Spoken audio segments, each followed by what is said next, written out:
buscar un poco más para adelante, por favor, que hay mucha gente afuera.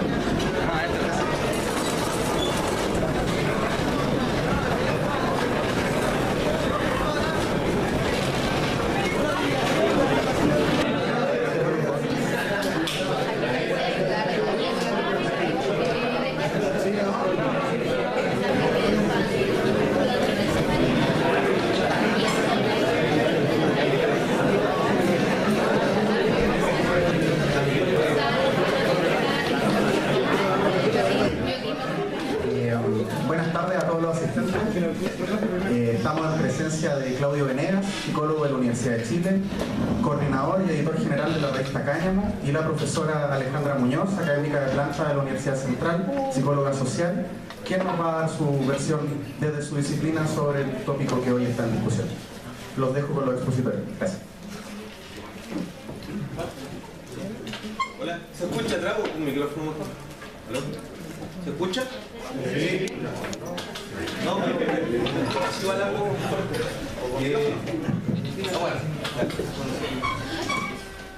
Hola, buenas tardes. Primero que todo, un millón de gracias por la invitación, por el esfuerzo que hicieron. Costó coordinar esto. Gracias al Centro Alumno de Sociología, a la universidad también, por invitarnos. Tengo entendido que la idea era que hubiera más contrapartes, pero parece que está cada día más difícil encontrar gente que hable en favor de esta ley de drogas, lo cual es parte del fenómeno que se está viviendo en el tema. Bueno, mi nombre es Claudio Venegas, soy socio fundador de la revista Cáñamo. ¿Por qué es la persona? Que es la primera revista latinoamericana y chilena dedicada a las sustancias psicoactivas y a la cultura del cannabis. Tenemos 8 años ya. También soy miembro fundador de Movimental, que son, a lo mejor ustedes han escuchado hablar de las marchas Cultivar tus Derechos en Santiago, que también partimos por allá por el 2005 con ella, y que este año convocamos a cerca de 150.000 personas en Santiago, y también miembro del grupo Vigía Latinoamérica, que es una ONG especializada en el tema de drogas, que nos asociamos con una de las ONGs también pionera en este tema en España, en Barcelona. Y les quiero mostrar, voy a adelantar también, este es el último invento que paramos, que después les va a hacer un poco más de sentido. Hace ya varios meses que estamos impulsando, precisamente, si bien de algún modo no somos lo único, pero hemos sido pioneros en el tema de plantear un cambio en las políticas de droga. Hay otros grupos y organizaciones que también lo han venido haciendo de distintos frentes, más académicos, técnicos, profesionales. Y hemos querido constituir una alianza porque creemos que precisamente preparándonos un poco para el debate que se viene, ¿ya? Como que la pega de activismo propiamente tal ya, o sea, va a seguir y debe continuar. Pero precisamente hoy día empezamos a entrar al área chica, o un poco más chica por lo menos en materia de droga. Entonces hemos ido construyendo arcos de alianza más amplios para impulsar una nueva política de droga. Y entre eso están Coalición por una Nueva Política, donde participa también Asuntos del Sur, la Red Chilena de Reducción de Daño y el Colegio Médico de Chile, lo cual ustedes comprenderán la importancia que tiene que ellos estén presentes también en esta discusión. Voy a tratar de plantear lo más brevemente posible cuál es nuestra visión de la situación actual respecto a las drogas en general, la marihuana en particular, a través de un diagnóstico y una propuesta que hemos ido desarrollando. Porque lo primero, de repente, quizá, no lo sé, a lo mejor estoy partiendo del prejuicio de que para muchos de ustedes sea evidente que hay que cambiar esta política de drogas, tal vez no, pero lo que claramente para la inmensa mayoría de la sociedad, esto que ocurrió en el último tiempo no resulta evidente. Son demasiados años de oscurantismo, demasiados años de mentira en materia de drogas, por lo tanto creemos que es fundamental hacer un proceso hacia la ciudadanía en general de educarla o aportar a educarla, no lo vamos a hacer solo nosotros en estos temas. Por lo mismo es importante partir de una pregunta que puede parecer obvia, pero es ¿por qué creemos que hay que cambiar esta política de drogas? Lo siguiente. Hay varias razones, voy aquí a plantear una síntesis. La primera de ellas es porque el modelo actual, de carácter prohibicionista, represivo, criminalizador, ha fracasado tanto en Chile y en el mundo. Esto lo venimos planteando desde hace harto tiempo ya, no somos ni los primeros ni mucho menos. Básicamente porque no ha cumplido sus objetivos declarados. Una política pública hay que evaluarla en tanto los objetivos que se haya planteado, como resulta más o menos evidente, ¿no? y cuáles eran los objetivos de esta política pública, inspirados también en el modelo que viene impulsado desde Naciones Unidas a partir de las convenciones de control de drogas. Básicamente 4. Controlar y disminuir la oferta y producción de drogas, controlar y disminuir el consumo de drogas, disminuir la delincuencia asociada, y la más importante, o sea, está el último, pero en realidad la quiero destacar. Si ustedes miran las convenciones desde el año 61 en adelante, el bien protegido, al igual que la ley 20.000 de drogas, el bien jurídico protegido de la ley 20.000 de drogas supuestamente es la salud de la población. Bueno, no ha disminuido, perdón, no, anterior, todavía no ha disminuido ni la oferta ni la producción de drogas, ni en Chile ni en el mundo. Una más. No, porque me la sé de memoria. Segundo, no ha disminuido el consumo de sustancias. En algunos casos se ha estabilizado, en otros casos se encuentra mal medido. ¿Ya? En tercer lugar, la delincuencia asociada, lejos de eliminarse, se ha complejizado y se ha difuminado mucho más entre la sociedad, habiendo nuevos fenómenos que por lo menos en Chile hasta hace unos cuantos años atrás no había. Por ejemplo, me refiero a los soldados, ya que existen en algunos sectores populares donde el narcotráfico está más fuerte. Y la salud de la población no ha sido protegida por un elemento bastante esencial. Al consumo, al no haber disminuido, pero no haber ninguna forma lícita de abastecerse de sustancias, ¿ya? Lo que ha ocurrido es que hoy día los usuarios están en mayor riesgo que anteriormente respecto a las drogas que consumen. Entonces, primero, el punto 1 es que no cumplió ninguno de sus objetivos declarados. En segundo lugar, y por el contrario, ha profundizado y ha generado externalidades negativas aún peores que las que pretendía controlar, asociadas inclusive al consumo. Y hay que tener una cosa que para nosotros es súper clara. El narcotráfico existe porque hay prohibición. El narcotráfico es el hijo predilecto de la prohibición. Si ustedes se fijan, hay otras sustancias psicoactivas que se encuentran reguladas, mal o bien reguladas, pero reguladas. Y uno puede notar de inmediato la diferencia, por ejemplo, con respecto al alcohol. Uno no se topa con mafias fabricando alcohol, ni distribuyéndola, ni haciéndolo clandestinamente. Lo mismo pasa con el tabaco. Podrá haber uno que otro fenómeno aislado, tratando de evadir impuestos. ¿Pero por qué? Porque hay básicamente, insisto, un mercado regulado de acceso a ella. Subrayo, mal regulado probablemente yo considero que sí, por lo menos respecto al alcohol. Pero regulado al fin y al cabo. Mientras que con las demás sustancias ilegalizadas, al no existir este acceso regulado, lo que ocurre es que es lo que hace tan valioso el negocio del tráfico. La ecuación es bastante simple. No tiene que ver con la producción misma de la sustancia. De hecho, producir marihuana o producir cocaína, y más aún pasta base, que son los residuos del proceso de producción de cocaína, en términos de fabricación, de elaboración, los costos son menores, absolutamente ínfimos. Pero el precio que llegan a venderse a los usuarios es lo que hace lucrativo el negocio. Otro ejemplo, y esto está relacionado a la salud, el discurso criminalizador y estigmatizador que se ha construido en torno a las drogas, lo único que ha generado en términos generales es una clandestinización de las prácticas de los usuarios. Es decir, hoy día, o por lo menos esperamos, o nos gusta creer que eso puede estar cambiando, ¿ya? Pero no es fácil, quizás para ustedes en la casa, para los chicos que están en el colegio también con sus padres, o en la universidad, o en el trabajo, hablar de su uso de droga. ¿Ya? Entonces normalmente se clandestinizan aún más las prácticas de los usuarios, se ocultan y uno termina creyéndole a veces más al amigo o incluso al dealer, ¿ya? De cómo se hace, en qué cantidad, cuándo, etc. Claramente el dealer no es el más interesado en proteger la salud de sus clientes. Se ha construido un discurso de estigmatización e invalidación de los usuarios, que uno lo puede escuchar mucho, sobre todo a nivel de las autoridades, de los candidatos o presidentes, y esto es parejo, porque aquí izquierda y derecha han sido igualmente reaccionarios en materia de drogas, por lo menos en Chile. Donde básicamente uno escucha que a los usuarios se les dejan dos alternativas. O uno es delincuente, ya cuando dicen mano dura, que le vamos a dar mano dura con los delincuentes, y una mano blanda con los enfermos. ¿Ya? O sea, no existe en el discurso oficial y público la posibilidad de que existan usuarios normales, regulados, como quieran llamarlo ustedes, de sustancias, sino básicamente se lo asocia a estos extremos. Y otra externalidad negativa, por nombrar algunas, es el tema de la criminalización de los usuarios, que quizás es lo que esté más en boga en este momento, precisamente por la situación de Manuel Lago, que es básicamente el aumento de los detenidos por consumo, porte y cultivo, en el caso de la marihuana, ha crecido de una manera exponencial desde el año 2005 a la fecha. Hoy les voy a mostrar de ahí la cifra que hoy día estamos manejando. ¿La siguiente? Otro elemento, por qué buscar alternativas al actual modelo de control, tiene que ver con que estas políticas de drogas se han basado sobre información manipulada, tergiversada o abiertamente falsa. Solo por nombrar algunos ejemplos, el discurso de la marihuana como droga de inicio, que jamás en la historia fue así, ni en Chile ni en el mundo, ¿ya? Pero acá se vendió durante todos los años 90 como una de las grandes razones de por qué perseguirla. En Chile, para los que no lo sepan, las drogas de inicio son el alcohol y el tabaco. Si es que no el Ritalin desde los 5 años. La tesis de la puerta de entrada, ¿ya? No hay evidencia científica a nivel mundial que la sostenga. Es decir, podrá haber casos de personas que habiendo comenzado con cannabis puedan después pasar hacia otra sustancia, pero no es la norma, no es un efecto lineal, ¿ya? No hay una relación de causa-efecto entre ambos fenómenos. Y esto no solamente lo decimos nosotros, por si acaso, si algún mérito ha tenido Francisca Florenzano del Senda, la actual directora del ex CONACE, es que ha reconocido públicamente que por lo menos estas dos cosas no son reales. ¿Ya? Pueden buscarlo, está en internet, no lo digo yo.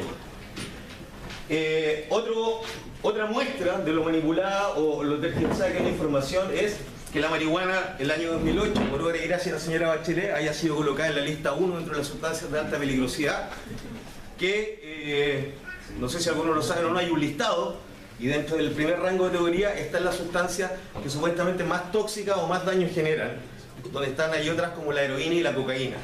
Es decir, según los expertos chilenos, la marihuana tendría una situación análoga al que tiene, por ejemplo, la heroína. ¿Ya? Otra muestra de la evidencia y el discurso tergiversado que hemos construido sobre drogas es la más elemental de todas, que el tabaco y el alcohol no están en los reglamentos de drogas, no son considerados drogas. ¿Ya? De hecho, el SENDA se llama Centro Nacional de Tratamiento y Prevención de Drogas y Alcohol, como si el alcohol fuera una cosa distinta, no es ni mineral ni animal, es otra entidad aparte de las otras drogas, al parecer. Voy a dejar saltarme el cuarto un segundo. En quinto lugar, esta legislación y estas políticas vulneran principios jurídicos elementales. Solo por citar uno o dos ejemplos, a lo mejor ustedes lo saben, los abogados que en el ejercicio particular de su profesión defienden a imputados por ley 20.000 de drogas, pasen inmediatamente una ley en Contraloría General de la República que lo inhabilita a ejercer cargos públicos, por ejemplo, ser clase en una universidad pública, ¿ya? Lo cual obviamente coarta y limita el acceso a defensa de la población. Y el otro, más evidente aún, es que al incluir la figura de microtráfico en la ley 20.000 de drogas por el señor Ricardo Lagos, y al no incluir parámetros de cantidades ni nada por el estilo, se invirtió el peso de la prueba y hoy día queda a criterio del policía que te detiene, PDI o carabinero, etc.,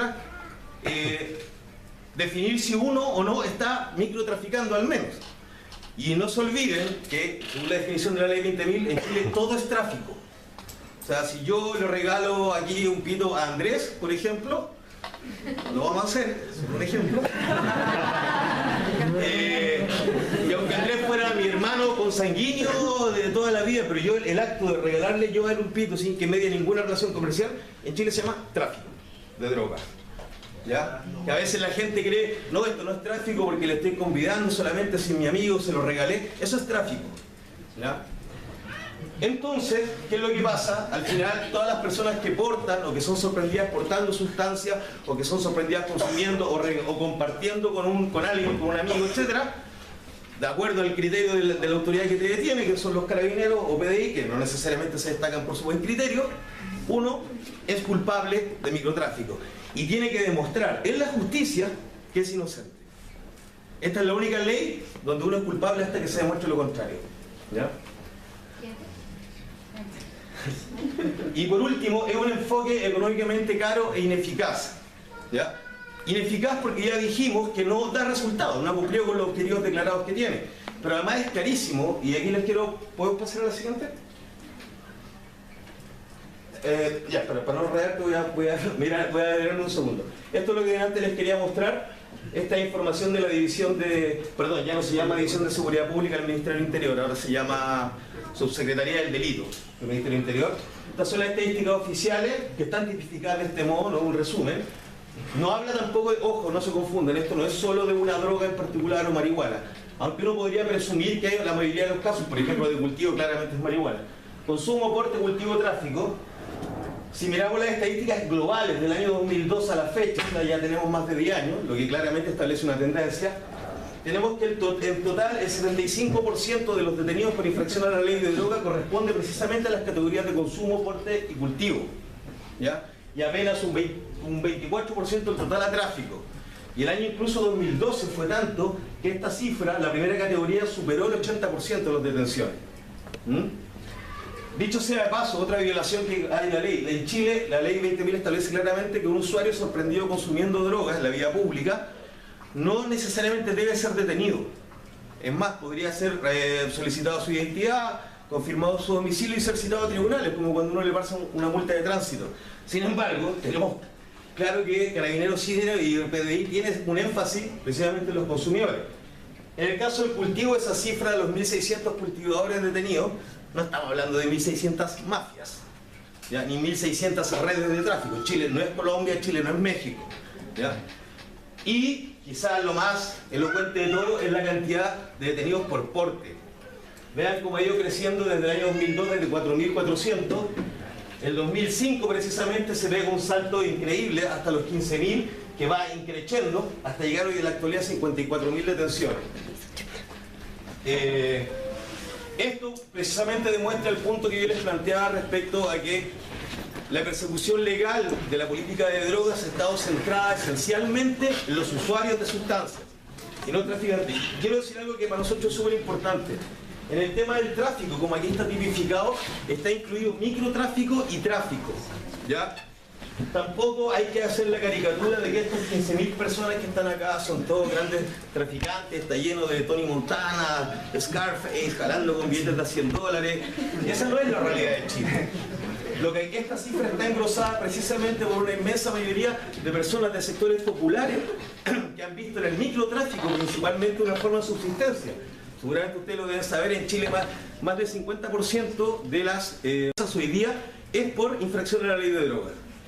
Lo curioso de esta cifra global del año 2012, por ejemplo, el mismo año que en Chile se detuvieron 85.000 personas por infracción a la ley de drogas, se detuvieron 150.000 por todos los otros delitos juntos. O sea, robo, hurto, homicidio, estafa, violaciones, asesinato, etcétera, etcétera. Todos los otros delitos ocurridos en Chile se detuvieron, no estoy diciendo que hayan sido culpables, estoy diciendo que, para que vean dónde está puesto el énfasis de las policías, fueron 150.000 y 85.000 solo por esta infracción. La siguiente.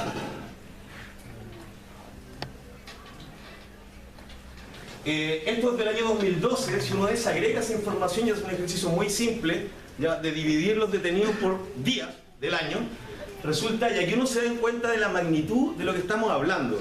Muchas veces se ha caricaturizado la posición de quienes defendemos la necesidad de un cambio en las políticas de droga, como que esto es un tema de volado, para fumarse un pito, o solo libertad individual, un poco medio a los hippies. Esta política pública detuvo el año 2012 a 32 consumidores por día. O sea, estamos hablando más o menos cada 45 minutos se detuvo un chileno o chilena por consumir, ¿ya? 149 personas detenidas al día por portar sustancias. O sea, estamos hablando de récords superiores a los de la dictadura incluso. La siguiente.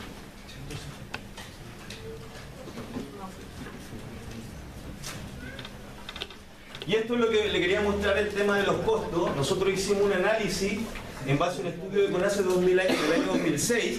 Hicimos unas proyecciones matemáticas y económicas al respecto e incluso castigamos esa cifra para que no nos dijeran que nos estábamos yendo un poco en bola, literalmente.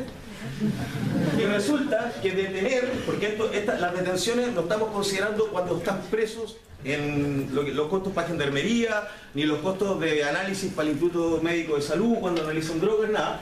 Y eso nos da un aproximado castigado a la baja de 600.000 pesos por detención.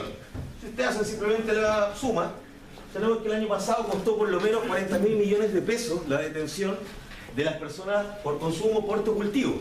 Dejé fuera tráfico. Dicho de otro modo, ¿cuánto le costará al Estado chileno, ¿ya?, la detención de Manuel Lagos? Donde hay que agregar 4 meses de investigación, pinchazos telefónicos, trabajo de inteligencia, policial, etcétera, 40 días en cana, que son plata, ¿ya? Horas fiscal, horas tribunal, horas etcétera, etcétera, etcétera, para una persona que es lo más probable, y así debiera ser, va a quedar absuelta. ¿ya? Entonces, no sé si se fija en la relación que hay entre el costo de esta persecución penal versus el delito que se está persiguiendo. Y dicho sea de paso, esto es apenas un poco menos de todo el monto que tuvo el SENDA el año pasado para prevención y tratamiento. Es decir, estamos utilizando,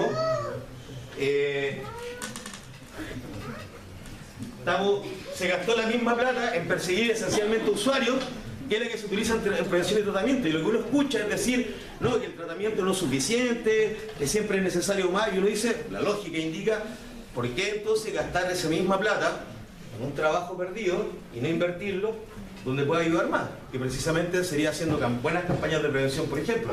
No del estilo vuelve a ser inteligente, que eso es... Estamos hablando de campañas serias. Estas son algunas de las razones, ¿ya?, por las cuales esta política pública ha sido ineficiente desde el punto de vista económico, social y quizás lo más importante porque viola derechos humanos de las personas de manera sistemática y flagrante. Lo que pasa es que hasta hace muy poco tiempo los que eran detenidos por estas infracciones tenían poco quórum para defenderse. ¿Por qué estamos defendiendo aquí a los que consumen droga, a los adictos, a los enfermos? Que es repetir un poco el discurso social que nos han metido durante los últimos 20 años. Por suerte esa realidad, como todos somos testigos, por suerte ha ido cambiando. Pero sigue ocurriendo hoy día. Así es. Frente a este escenario nosotros hemos estado trabajando, sistematizando a partir de nuestra propia experiencia, tanto en Chile y analizando experiencias internacionales, hacia dónde debe ir este cambio. Y lo primero que esto no se trata solo de un cambio legislativo, es algo un poco más complejo. Se trata realmente de un cambio de paradigma para entender el fenómeno de la sustancia. Y aquí proponemos algunos elementos que pueden ser útiles para el análisis. En primer lugar, que tenemos que aprender como sociedad a convivir con las drogas.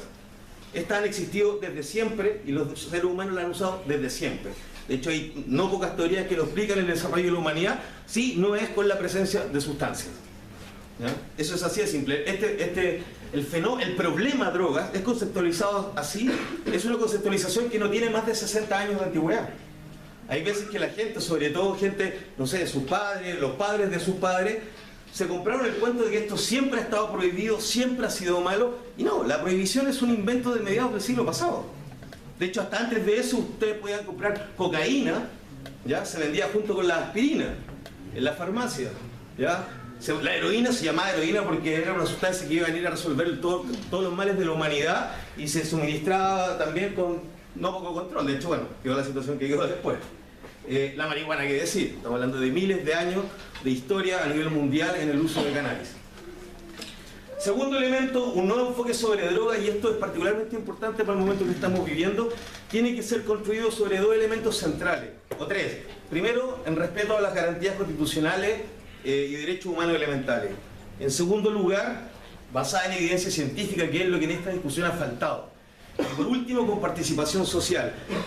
Si bien nosotros celebramos el momento político y social que estamos viviendo en materia de droga, ¿ya?, del cual incluso este foro es un poco evidencia de eso, síntoma de eso, nos preocupa de sobremanera que hoy día se ha puesto de moda el tema, y en parte gracias también al trabajo que nosotros mismos hemos realizado, que después esto se empiece a achicar y a circunscribir a ámbitos muy acotados y específicos, o que, como suele ocurrir con muchos temas importantes en nuestro país, vengan 5, 10 expertos o representantes de la sociedad, se encierran entre cuatro paredes y vuelven a salir, bueno, ganamos, triunfaron, aquí tienen su nueva política de droga sin participación de los usuarios y las organizaciones. Siguiente.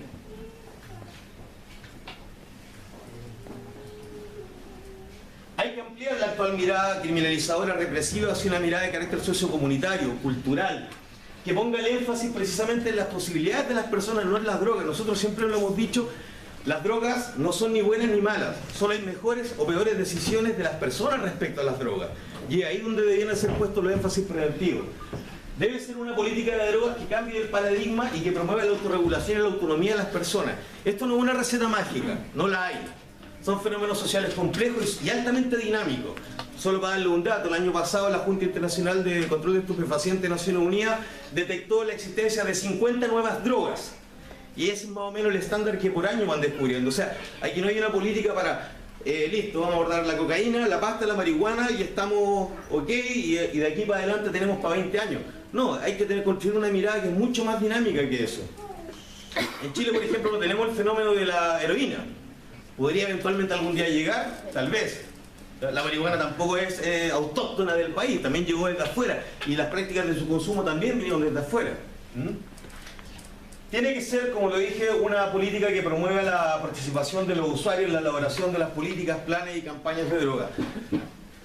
Efectivamente hay usuarios que tienen problemas con su consumo, ¿ya? Yo he conocido a muchos que lo han tenido y algunos que los tienen, pero lo que no he conocido nunca, ¿ya? Y nadie podría, me gustaría si alguien dijera que alguien a priori haya decidido usar drogas para hacerse daño, eso no lo conozco.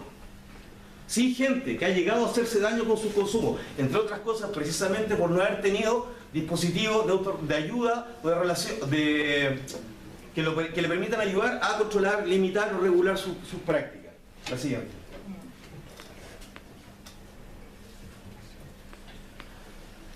Bueno, ya lo comenté un poco, habría que reorientar los recursos que hoy día se están malgastando en persecución criminal de los usuarios precisamente hacia dispositivos de salud, educación e investigación en materia de droga. Investigación particularmente nosotros creemos que debe haber 3 prioridades en Chile, por razones distintas: alcohol, pasta y marihuana, ¿ya? El alcohol, porque si hay un problema sanitario que tiene el país con el consumo de drogas, es el alcohol. Esto lo dice incluso el Ministerio de Salud, tanto de la concertación como los de derecha. Ese es el problema de salud número 1 de este país en materia de drogas, es el alcohol. No hay otro. Sumen todos los otros consumos de las otras drogas ilegalizadas y no llegan al del alcohol. Ni por asomo. Segundo, la pasta base, porque si bien cuantitativamente no es un fenómeno tan extendido como lo han querido vender, ojo, para nosotros lo del flagelo y que todas las poblaciones y toda la gente... No. Lo que pasa es que es una realidad, aunque no sea cualitativamente quizás tan extendida, es una realidad dramática, aunque sean pocos casos, por razones que todos más o menos han visto los efectos que puede llegar a generar la pasta base. Y en el tema de la marihuana, no es por el daño o por el terror que nos produzca la cannabis, sino porque es la sustancia legalizada más utilizada y es donde precisamente falta mayor investigación. Por poner solo un ejemplo, a pesar de que las autoridades insisten en hablar de los prensados, paraguas o porro, como le quieran llamar, como marihuana, para nosotros no lo son. Eso es otra droga a base de cannabis. Pero los efectos que produce están muy lejos, se diferencian muchísimo de la cannabis natural en sus distintas variedades y tipos. Entonces, si lo que más está consumiendo la población son los famosos porros prensados, lo que cabría por lógica es que hubiera una investigación exhaustiva, permanente, sistemática de qué es lo que la gente está consumiendo. O sea, todos hemos escuchado la historia de que viene con benzina, con caca de perro, con topo. Tal vez sí, tal vez no. El problema es que no hay estudios serios en la materia. Porque no se trata aquí de construir una política de satanizar una droga versus otra. Se trata de poder tomar decisiones en materia de política pública que le sirvan a las personas a guiar también sus propias decisiones respecto a lo que están consumiendo. Y por último, pero no por eso menos importante, que Chile genera una posición autónoma y crítica en los distintos foros internacionales en materia de droga. Esto no es menor. Yo he tenido la oportunidad de hablar con el encargado en ese minuto, era como el zar antidrogas para la región, ¿ya? Perdón. Y yo le decía, bueno, que esta política no da resultados, qué sé yo, papá, el mismo discurso, y me decía, a mí no me digan nada, porque nosotros somos la ONU, aquí Naciones Unidas. Nosotros hacemos lo que sus presidentes nos dicen. Después tú vas a hablar con el gobierno acá y te dicen, ¿sabéis qué? No puedo hacer nada porque estoy amarrado por las convenciones de la ONU. Y en eso se han llevado 50 años. ¿Ya? Y ese juego se viene a romper recién, el año pasado, cuando dentro de la OEA, varios presidentes, incluso presidentes de países de derecha, absolutamente de derecha, dicen este modelo de control de drogas fracasó y le exigen a la OEA que haga un análisis y un informe del producto del cual algunos se habrán enterado, salió hace poco, los resultados, donde plantearon, gran novedad, que una política de salud pública en materia de drogas solo se podía basar sobre la despenalización de ella. ¿Ya? O sea, hartos años, 50 años para llegar a una conclusión más o menos evidente. Entonces este tema es un tema que va a empezar a ser muy relevante.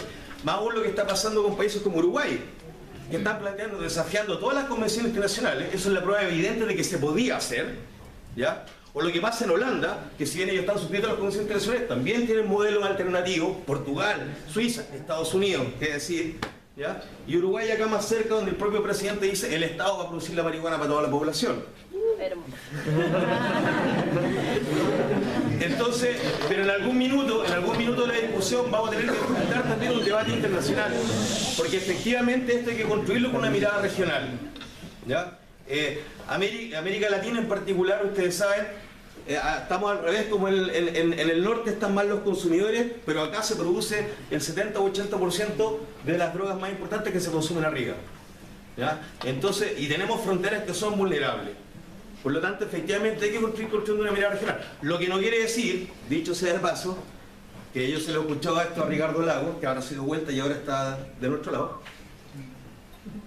Que él dice, sí, hay que despenalizar, pero mientras no nos pongamos de acuerdo todos los países, poco menos que al mismo tiempo, no podemos hacer nada.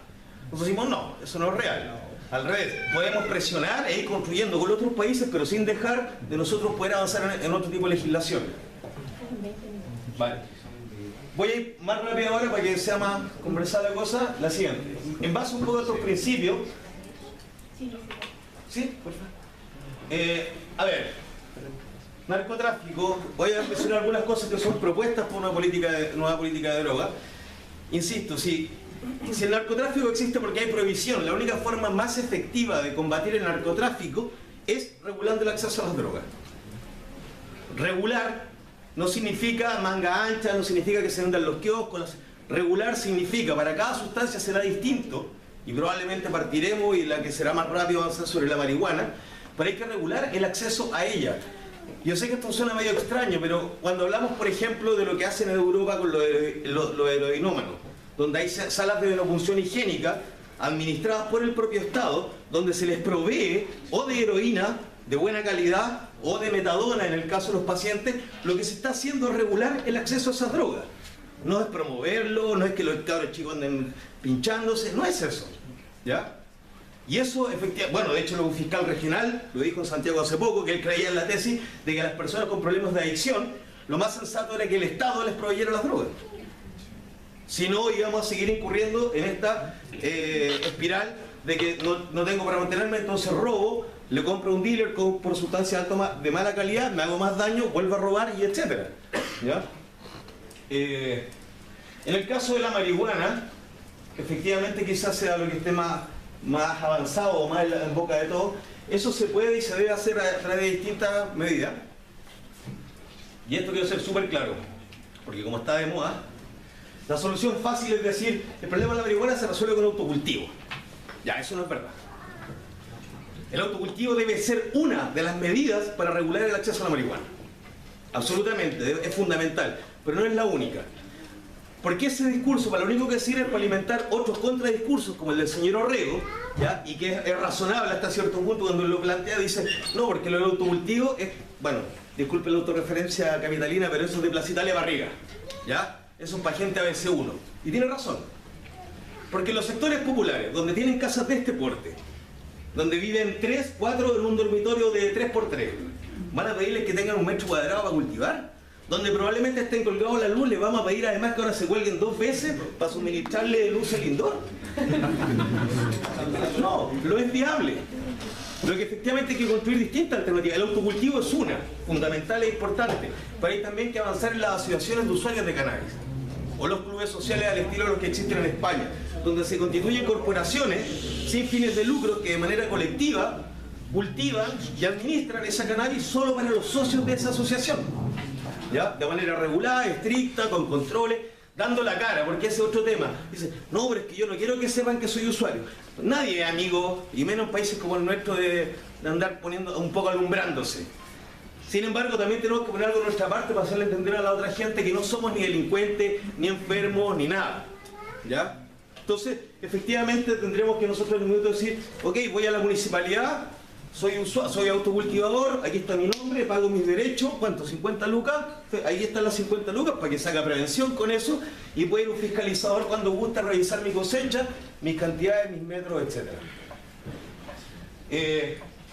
Despenalizar, lo hemos dicho también y esta es una discusión que incluso la tenemos con algunos que se hacen llamar activistas canábicos como única bandera. A ver, nuestro tema, por lo menos el nuestro, el de cáñamo y el de movimental, y siempre lo hemos dicho desde un principio, nosotros no defendemos sustancias, ni promovemos el uso de ellas. Nuestro problema no son las drogas. Yo tengo mis gustos personales respecto a ellas, Pero mi problema no es si esta es mejor que la de al lado, si la de allá, satanizar una por otra. Lo que nosotros defendemos son derechos de las personas mayores de edad a gestionar su salud y su libertad como mejor puedan o les parezca. Y el rol del Estado hasta ahí es solamente entregar información lo más veraz y objetiva posible para la toma de decisiones autónomas de esas personas. Y creemos que por ahí va el pilar. Por lo mismo cuando nos dicen despenalizarlas todas, sí, todas. Porque lo que estamos diciendo, y veo por lo que veo acá por las pintas de haber más de un estudiante de Derecho, dando exámenes seguramente, despenalizar a los usuarios de todas las drogas, lo único que significa es que a los usuarios de drogas, sean cuales sean estas, no los vamos a perseguir criminalmente. Porque perseguirlos criminalmente no resuelve absolutamente nada. Por dos razones. Uno es porque la inmensa mayoría de los usuarios de drogas ilegalizadas son personas normales, comunes y corrientes, ¿ya? Y segundo, porque aquellas personas que tienen ciertos niveles de uso problemático, abuso, dependencia o adicción, meterlas presas no ayuda en nada, ni a esa persona, ni a la sociedad, ni a nadie. Eso es despenalizar, es no aplicar el derecho penal contra los usuarios de droga. Cosa distinta es a regular y de manera estricta el tema de la producción o el tráfico. Cuando yo hablo por tráfico me refiero al tránsito o cómo circulan estas sustancias en la sociedad. Pero despenalizarlas todas es eso. Esto para nosotros por lo menos no es, por eso movimental siempre lo hemos definido antes que como un movimiento canábico o un movimiento antiprohibicionista. Y canábico sí, porque bueno, del gusto de la mayoría, pero aunque no lo crean tenemos un usuario, un no usuario, que también apoya a causa. Sí. A ver, pasemos. Muy corto. Nuestra propuesta contempla prevención y tratamiento, pero también construido desde otro enfoque, ¿ya? Porque despenalizar la droga no puede ir solo. Esto solamente es como pretender resolver el tema del embarazo adolescente solo repartiendo condones.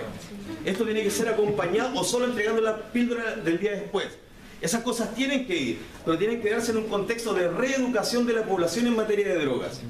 Siempre dicen, no, pero esto sería una señal equivocada porque con el alcohol y el tabaco vamos como restringiendo. Sí, pero vamos restringiendo, pero no estamos persiguiendo criminalmente a los usuarios. O sea, la realidad del alcohol y el tabaco es radicalmente distinta al de las demás sustancias. Y uno de los problemas que hoy día los jóvenes en particular, y me refiero a los más chicos, tienen con el alcohol es precisamente que desde chiquitito nadie nos dijo que era una droga. Y ojo, la marihuana es una droga también. Que sea una droga no es ni bueno ni malo, es una descripción técnica de una sustancia que genera efectos sobre el sistema nervioso central, bla, bla, bla. Eso es. No es que... Y el alcohol es una droga, y también la teína lo es, y la cafeína lo son, etcétera, etcétera, etcétera. Bueno, Plan Nacional de Drogas no puede depender del Ministerio de Seguridad Pública del Ministerio del Interior. No entendemos qué tienen que ellos que ver con la prevención del consumo o el tratamiento. Siguiente.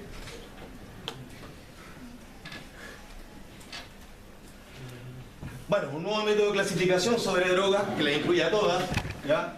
Educación, investigación científica, participación. Siguiente. Sobre el cannabis en particular, que yo sé lo que es lo que a muchos les importa, también tenemos propuestas, porque los otros son propuestas generales para la discusión global. Bueno, la 1 y la más evidente es que sacar la marihuana a la lista 1 ahora. Ya. Eso es una medida administrativa, ni siquiera es parte de un debate legislativo. Seguramente los estudiantes de Derecho acá lo saben. Una de las tantas vicios que tiene la ley 20.000 es que es una ley penal en blanco, ¿ya? Que entrega una serie de facultades, las delega en instancias posteriores, administrativas, de expertos, etcétera, para que la llenen. Una de esas fue haber definido este reglamento de droga. O sea, así como Bachelet, de la noche a la mañana y sin fundamento, pone la marihuana en lista 1, Piñera podría llamar hoy día avisando al Senda que la sacaran. Y habría que hacer el mismo copy and paste que hicieron antes, pero para el otro lado, para poder justificarla. Y tendría bastante más fundamentos que el que tuvo el primer cambio. Que se permite regular el cultivo hasta 2 metros cuadrados para consumo personal y cultivos colectivos a través de asociaciones. Que se regula el porte hasta 30 gramos en la vía pública y más en el caso de los medicinales. Y aquí habría que... Estoy tirando los grandes temas. En Estados Unidos es 1 onza, son 28 gramos. Porque vamos a ser menos que los gringos, ¿no? En el caso de los medicinales debiera ser más, porque para los que no lo sepan, los usuarios medicinales normalmente la ingieren por otras vías, no solamente fumada, en alimentos, leche, etcétera, lo cual implica... Uy, hay hartos medicinales. Implica llega a consumir hasta 40 o 50% más de cannabis de la que uno utiliza cuando es quemado. Permitir regular la tenencia hasta 500 cogollos secos, de gramos de cogollo seco en el hogar, ¿ya?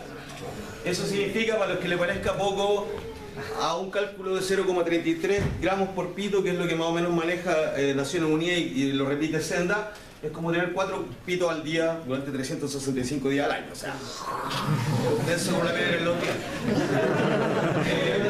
En el caso de los usuarios medicinales, una vez más, debiera ser ilimitado en función de sus requerimientos, porque las dolencias son distintas, los tratamientos son diferentes. Que el ISP reconozca las propiedades terapéuticas del cannabis y que regule facilite su acceso para uso terapéutico. Eso nos parece increíble que Estados Unidos, o sea, sin desmerecer los investigadores chilenos, los médicos y científicos, pero que en un país como Estados Unidos, donde tienen a la FDA, tienen a la DEA encima, tienen el nivel de desarrollo científico que tienen, esté permitido y avalado científicamente el uso medicinal de cannabis, en Chile nuestros expertos siguen diciendo que eso no. O sea, hay alguna cosa que haya ese ruido, no es muy sano. Y, no menor, pero que siempre se suele quedar abajo, nosotros planteamos que se debe potenciar una industria, una política agraria que potencie el uso del cáñamo, ya con fines industriales. Es un cultivo de alto rendimiento, de bajo impacto ecológico, de múltiples usos de lo que están haciendo los europeos, que están construyendo, haciendo materiales de construcción, hasta ya no usan paja en las caballerizas de los caballos en Europa porque se utiliza cáñamo, porque es antiácaro, tiene un montón de otras propiedades. Y nos estamos perdiendo una oportunidad de generar una industria que, por lo menos en Chile, hasta los años 50 generaba más de 2.500 empleos. Ya la industria del cáñamo llegó a ser la quinta potencia mundial en fabricación de cáñamo. De ahí vienen los de los Andes y toda esa historia, los que quedaron. Y creemos que esto es una industria que puede generar altos beneficios, tanto como una política agraria autosustentable y generar empleos.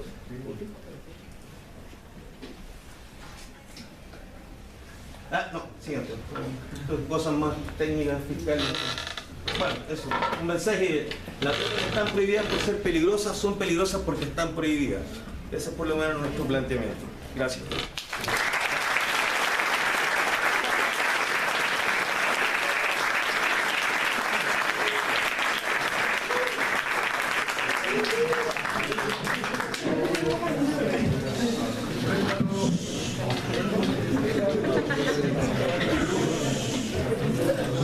Bueno, yo voy a usar el micrófono porque hablo bastante más bajito y tenemos una audiencia bastante concurrida que quisiera ya ver en mis clases o en otras clases, ¿no? Siempre he escuchado que si uno quiere convocar jóvenes hay que hablar de sexo, drogas o rock and roll. Queda muy clarísimo, ¿no? Bien, me presento, me llamo Alejandra Muñoz, soy psicóloga social. Estoy vinculada con el tema de las drogas desde pregrado a través de un estudio que hicimos en una toma larga que hubo en la Universidad de La Serena. En el tiempo libre decidimos postular a unos fondos para hacer investigación en el tema en ese tiempo CONACE y una ONG áncora que ya no existe.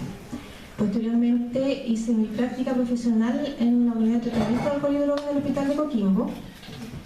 Y posteriormente hice un magíster en psicología social donde hice una tesis en la cual estudié cómo se constituye al sujeto consumidor de drogas desde una perspectiva discursiva en un programa de tratamiento de alcohol y drogas que fue donde yo estaba trabajando. Me pidieron que viniera a conversar acerca de los efectos psicosociales de la legalización de la marihuana. Y me puse a reflexionar con respecto, ¿no? Y partí buscando las teorías, a ver qué teoría puedo echar mano acá para... y finalmente decidí, más que aplicar teorías, hacer una reflexión, plantearle unas temáticas con respecto a los posibles efectos psicosociales de la legalización de la marihuana. Y lo primero que se me vino a la mente fueron dos temas. Esta investigación que yo realicé en pregrado tenía como objetivo los factores psicosociales vinculados con el consumo de marihuana en un grupo de jóvenes en la parte alta en Coquimbo. ¿Sí? Uno de los hallazgos que arrojó esta investigación con una metodología de observación participativa, que para quienes saben de metodología implica que el investigador debe involucrarse con los sujetos estudiados, participar con ellos activamente en todas sus actividades, lo que significaba juntarse con ellos en las esquinas y salir arrancando cuando venían los pacos, entre otras cosas, ¿sí? Bueno, uno de los hallazgos de esta investigación fue que el consumo de marihuana es para ellos un elemento que les permite constituir su identidad.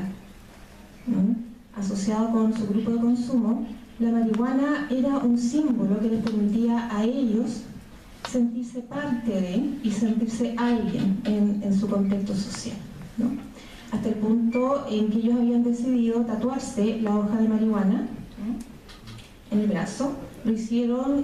Partieron los líderes del grupo, obviamente, pero el resto no continuó, porque en una redada de carabineros cayeron detenidos y cuando nos contaban ellos, ¿no?, que cuando les dieron el tatuaje les pegaron más fuerte, ¿no? Entonces el resto del grupo se asustó y no siguió con esta idea del tatuaje. ¿Qué quiero proponer como reflexión a propósito de esto que estoy comentando, ¿no? Cómo el consumo de de una sustancia ilegal como la marihuana también se constituye en una forma de expresar rebeldía, ¿no?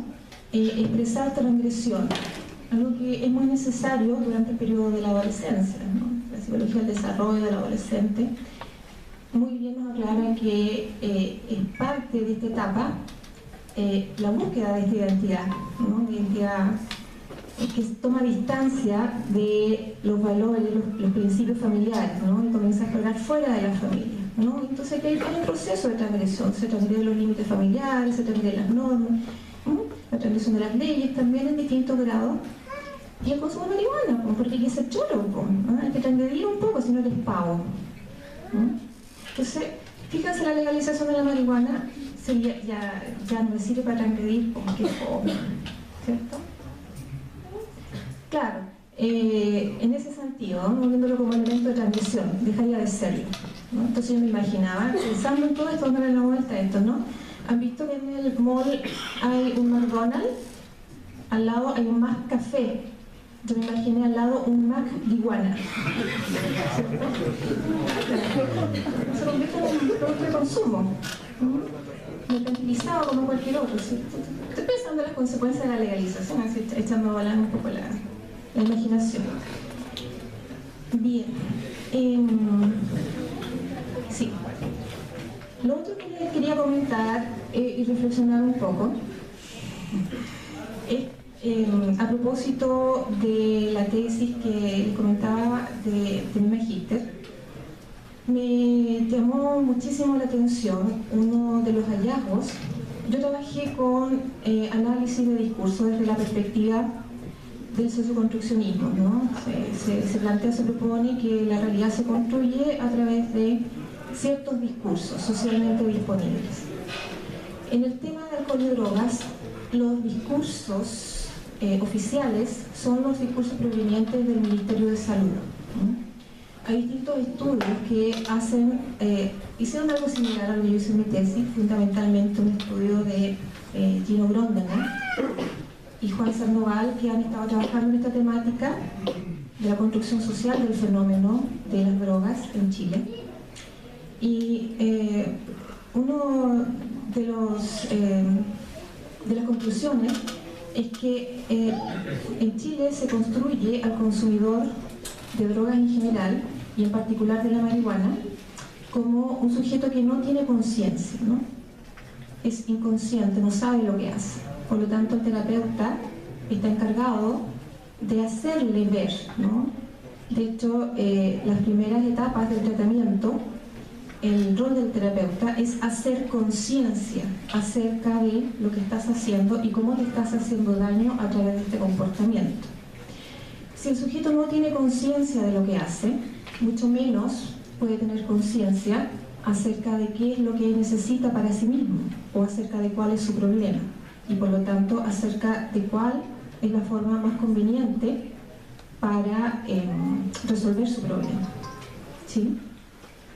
y desde ahí que viene la prescripción terapéutica, lo que tú debes hacer para mejorarte y tener contentos a quienes te rodean, o no hacerles daño a quienes te rodean. Claro, la creación de la conciencia, ¿no? El tema es que estos discursos oficiales, al usarlos o al reproducirlos, ¿sí?, estamos constituyendo un tipo particular de sujeto que consume marihuana en este caso, un sujeto que no tiene conciencia de lo que hace. ¿Sí? Es lo que Claudia, perdón, tiene en su presentación aquí como la estigmatización del sujeto consumidor. ¿Sí? Pero esta estigmatización, tal como se plantea desde el interaccionismo simbólico, con el concepto que viene de ahí, y desde el socioconstruccionismo, al usar este discurso, ¿no?, del sujeto consumidor como sin conciencia, estamos generando ciertas prácticas, ¿sí? Es decir, estos discursos que estamos usando con respecto al sujeto consumidor tienen efectos en la manera en que yo me relaciono con el consumidor, ¿sí? Si lo constituyo como alguien que no tiene conciencia, tomo decisiones por él. Lo inhabilito para tomar decisiones acerca de lo que necesita o requiere, correcto. ¿Sí? Lo que me llevó a la otra reflexión, ¿no? ¿Por qué en Chile ha sido tan controvertido el tema de la legalización de la marihuana?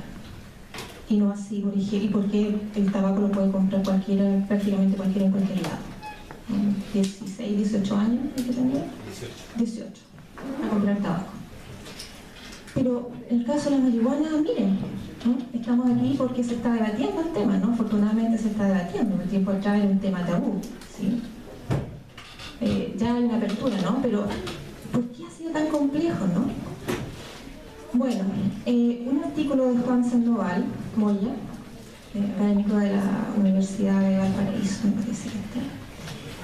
Él recopiló antecedentes que le permiten llegar a plantear que el consumo de marihuana es una construcción social que surge como problema en los años 80 a propósito de la dictadura en Chile. ¿Por qué? Porque los organismos de Estado se dieron cuenta de que había una asociación entre el personaje joven revolucionario y el consumo de marihuana, revolucionario de izquierda, ¿no?, y el consumo de marihuana, ¿no? Entonces, los volados comunistas, ¿sí?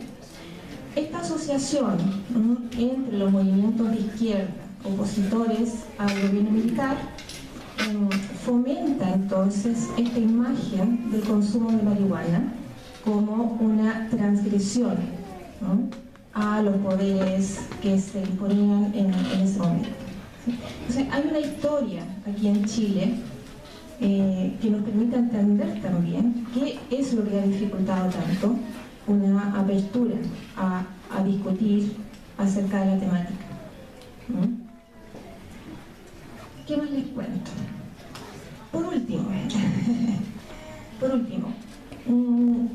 les conté que hice mi práctica profesional en la unidad de alcohol y drogas del Hospital de Coquimbo y después estuve trabajando ahí 4 años. Tengo una experiencia de 4 años como terapeuta, trabajando con personas definidas por la sociedad y por el Ministerio de Salud como adictas, ¿sí? Pues las personas que llegan a un programa de tratamiento no se definen a sí mismos como adictos, se definen como con un mal hábito, se definen como con problemas familiares o con problemas en el trabajo. Alguien una vez me decía, es que mi problema es que cuando recibo plata me pica la guata. Ese era su problema. Claro. A propósito de la definición del problema, ¿no? ¿Cuál es el problema? ¿Ya? Sí. Yo empecé a trabajar ahí cuando estaba recién egresada, hice mi práctica profesional y venía de toda una tradición, de toda una cultura universitaria, más encima me considero hija de los 80, ¿cierto? El consumo de marihuana era algo cercano a mi experiencia. Entonces, me debatía en una permanente ambigüedad, ¿no? entre considerar que era un derecho de las personas fumarse su pito y tener que atender a una persona que está llegando a conversar conmigo porque hay un entorno social, ¿cierto?, que me está indicando que esta persona tiene un problema con la marihuana. Ahora, eran adolescentes en su mayoría, ¿no? Los adultos manejan bastante mejor el tema de la detección social. Les quiero contar otra cosa, me acordé de otra cosa. Bueno, y yo me veía enfrentada, ¿no?, con esta ambigüedad.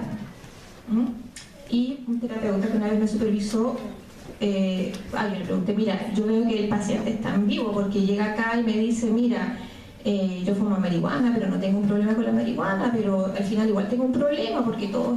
Entonces, este terapeuta que me supervisa me dijo, mira, las ambigüedades de los pacientes tienen que ver con las ambigüedades del terapeuta. La que tiene la ambigüedad aquí soy yo, ¿no? Bueno, y tuve que ponerme a reflexionar. ¿Puedo yo seguir trabajando en esta temática si considero que es un derecho de las personas decidir si quieren fumarse su pito o no? Y viene el conflicto, porque efectivamente algo me molestaba en esta temática y me sigue molestando y se la quiero plantear. ¿Cuándo el consumo de marihuana es un problema para la persona? ¿Sí? Porque el efecto es rico, se pasa bien. Para mí no, yo no dejé de fumar marihuana porque el efecto en mí no era rico, era desagradable, vivía con paria, así que dejé de fumar definitivamente. Lo he comentado eso en otras ocasiones. Pero para mucha gente es algo agradable, ¿no? Claro. Para mucha gente es algo, es un efecto muy agradable, ¿sí? ¿Cuándo comienza a ser un problema? ¿Con qué criterio? ¿Cierto? Voy a distinguir yo. Aquí Claudio habló también de la autorregulación. Me encanta esa palabra. Trato de usarla y siempre busco que los grupos se autorregulen, ¿no? En clase, con la llegada a la clase, ¿cierto? Autorregulación, más que una norma impuesta desde afuera, ¿no? Autorregulación me permite ser mucho más consciente. Cuando me encuentro con una persona que me dice, es que ¿sabes qué? Yo tengo que fumarme el pito antes de lo que sea. Ahí ya me provoca un cierto ruido. Esos efectos placenteros que genera la marihuana pueden ser logrados a través de otras vías, ¿sí? Yo conozco varias, he experimentado varias, a propósito de que la marihuana me deja más mal que bien, entonces tiene que haber otra forma de lograr este bienestar. Entonces, también aquello, ¿no? Preguntarse, ¿no?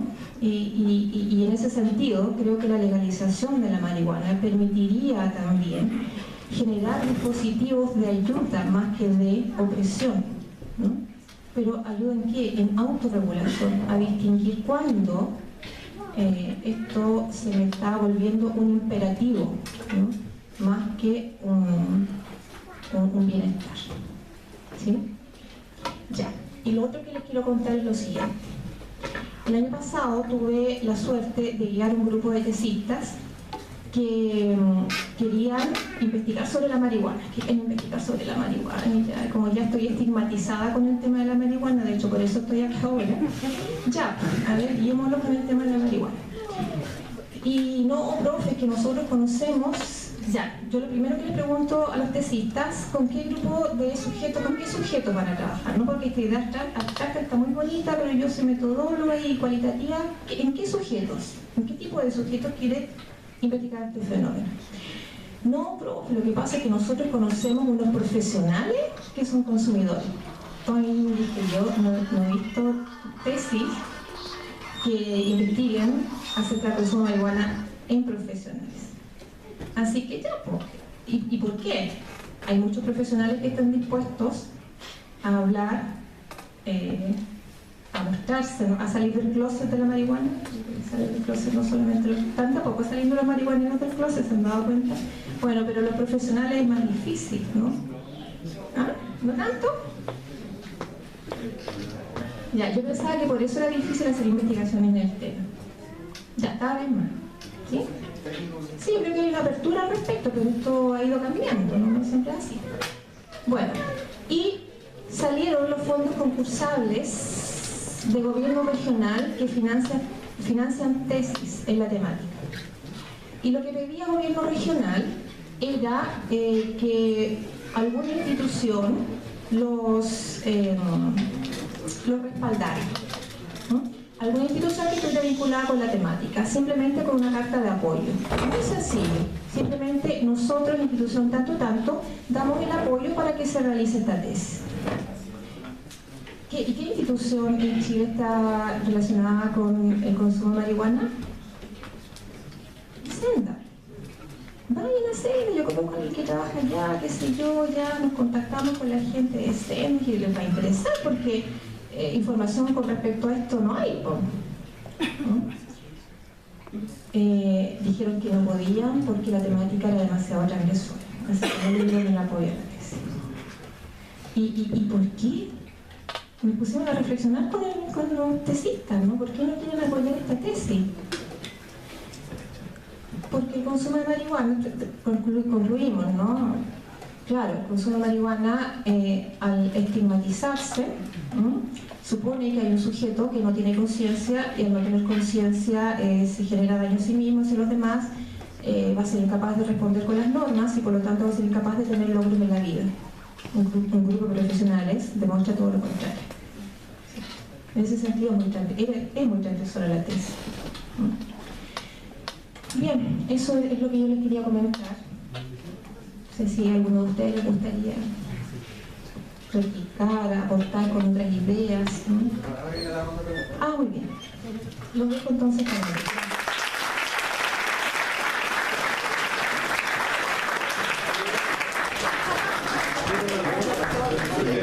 Bueno, se viene una ronda de preguntas. La idea es que digan el nombre, la carrera y en el caso de pertenecer a otra institución, el nombre. Por favor. Hay un micrófono inalámbrico, como hay esta gente, la idea es pasarlo mano a mano. Corra. Sí.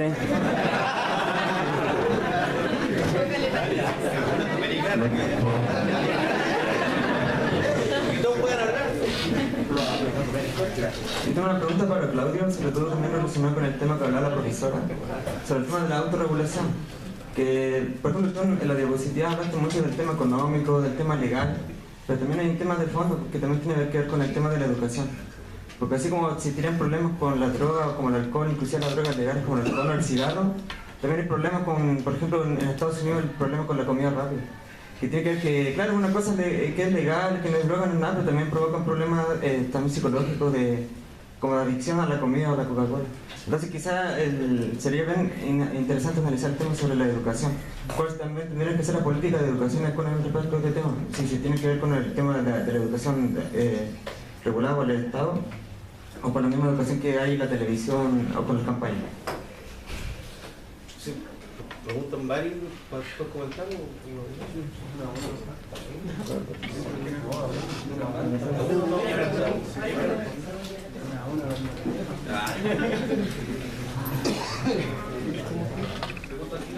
No sé, ¿cuál es La idea es que se junten varias preguntas, la idea es que se cree una discusión en torno a varias preguntas. Dale. Sí, tiene que ver un poco con Gonzalo, sociología. Tiene que ver un poco con el tema de cómo tú nombraste muy bien cómo nos generamos, cómo rompíamos un poco con este tema de la moda. Yo creo que es súper interesante y me gustaría que pudiéramos profundizar en eso. Cómo de alguna forma los consumidores de marihuana en este caso entendemos la problemática de fondo como una cuestión entre la separación entre la demanda de consumidor por un lado y la demanda política o la demanda de derecho. Y tiene que ver con el tema prohibicionista que tú nombraste. Me gustaría que andáramos en esa temática, si podemos reflexionar un poco de eso, que creo que es lo importante para donde yo lo veo.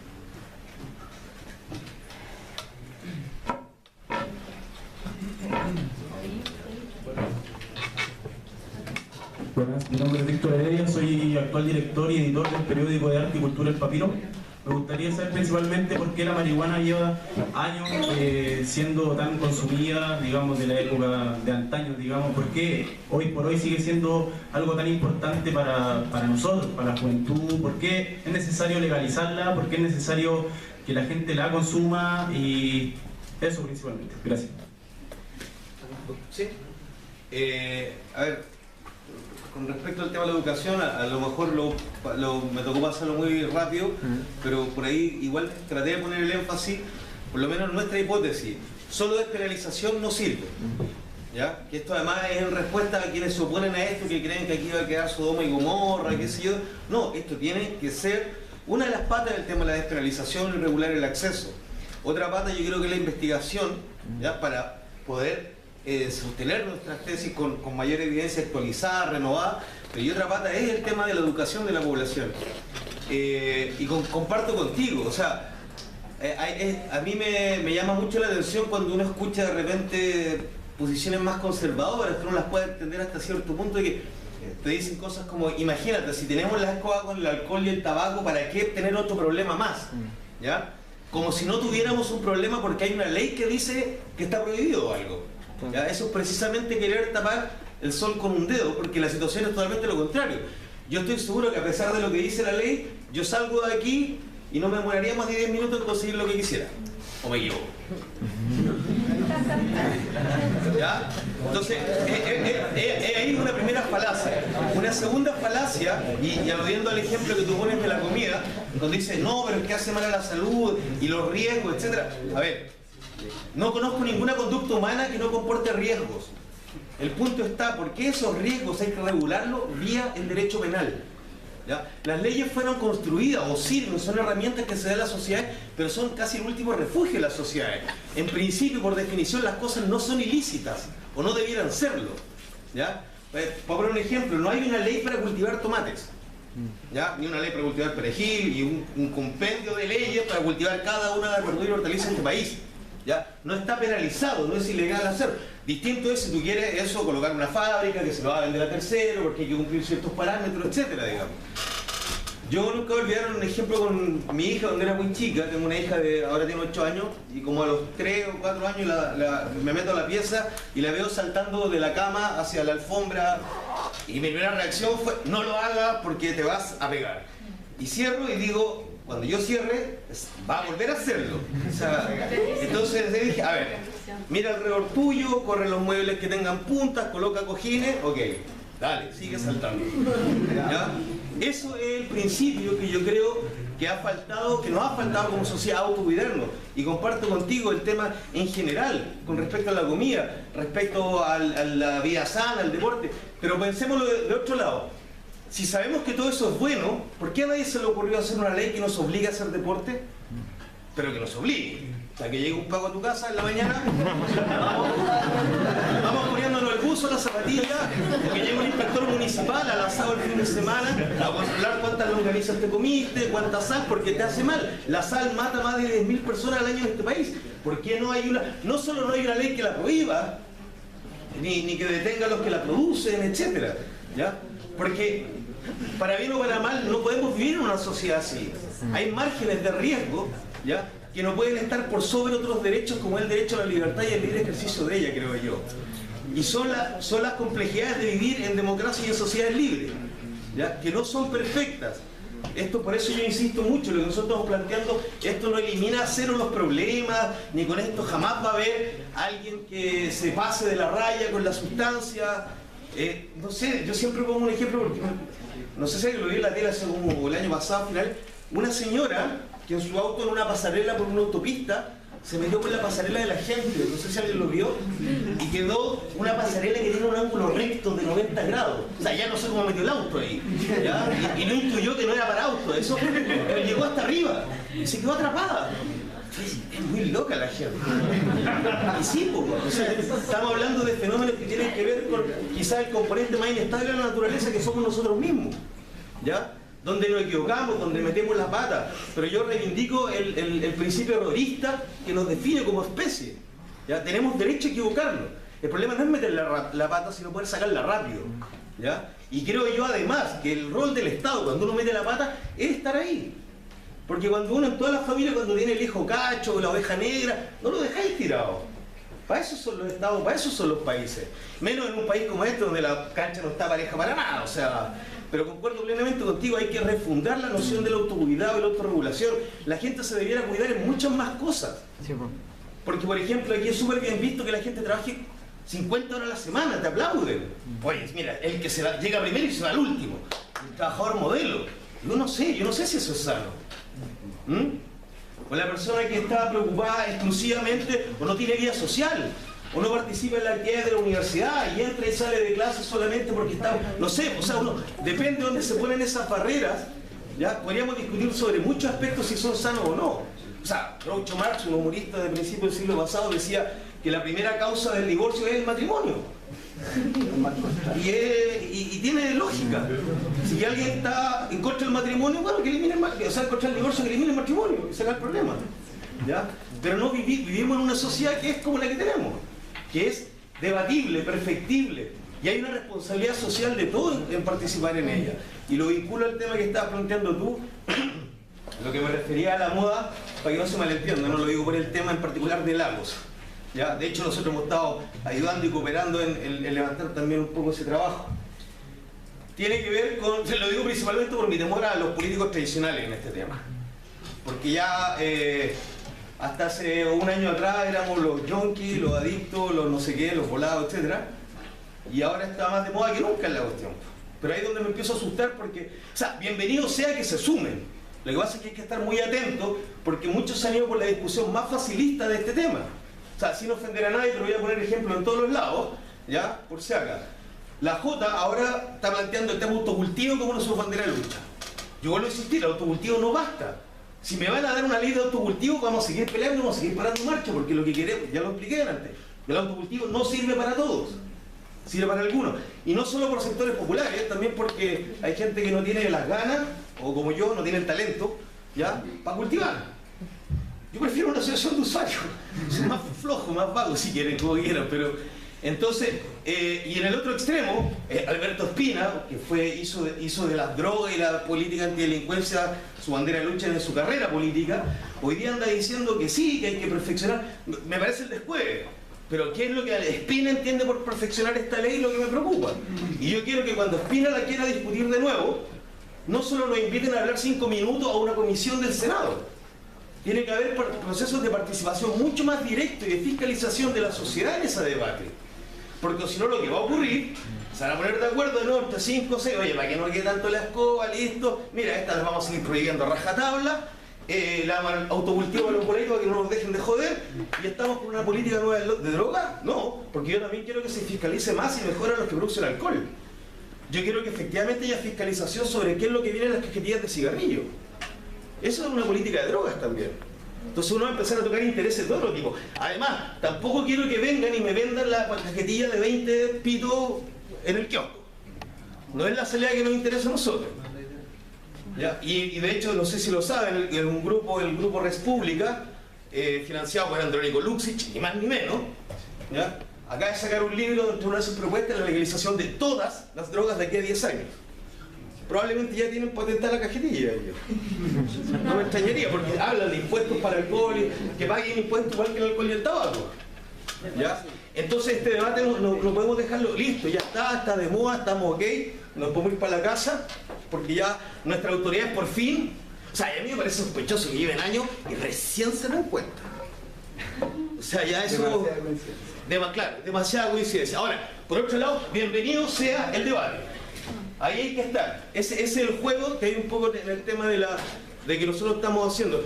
Por eso, por lo menos nosotros, esta propuesta que yo les mostré acá, que se llama No Más Daños por una nueva política de droga, estamos trabajando más en una campaña a través de las redes con esto, no aburrido como lo acabo de poner yo, bonito, así más dinámico, donde la gente queremos que pueda firmar, porque queremos seguir educando a la población, porque queremos aprovechar esta actual coyuntura electoral para que la ciudadanía se informe y le exija a sus posibles candidatos, ¿ya?, respuestas sobre esto. Sí, espera, pero la última, perdón, que planteaste ya, de por qué hay un montón de razones, de por qué, no sé si es necesaria, de verdad, a lo mejor no debería ser necesario que estemos perdiendo el tiempo en nuestra discusión, pero si esto estuviera despenalizado. Hoy día es necesario este debate porque, por esta razón o por cómo algunos entienden este fenómeno, se ha generado una política de persecución criminal, de estigmatización, que dicho sea de paso, afecta principalmente a los sectores populares en este país. Este no es un discurso ABC1. Si yo soy capaz de autorregularme mejor, ¿ya? Porque a veces lo que uno le echa en cara, claro, este discurso a ti te funciona y todo, pero las poblaciones, bueno, pero es que entonces emparejemos la cancha para arriba, ¿ya? No es prohibiéndole a ellos o a mí, la diferencia entonces está, y ese es un problema. El discurso antidrogas en este país se ha construido como una herramienta de control social sobre importantes sectores de la población, principalmente jóvenes y sectores populares.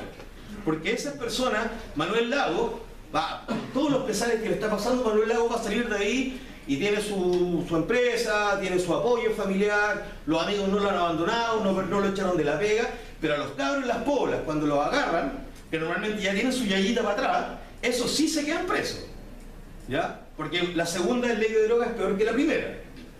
Y de hecho, para que vean ustedes lo discriminatoria que es esta ley, ¿por qué nosotros no hablamos de legalizar? Porque en Chile el consumo es legal.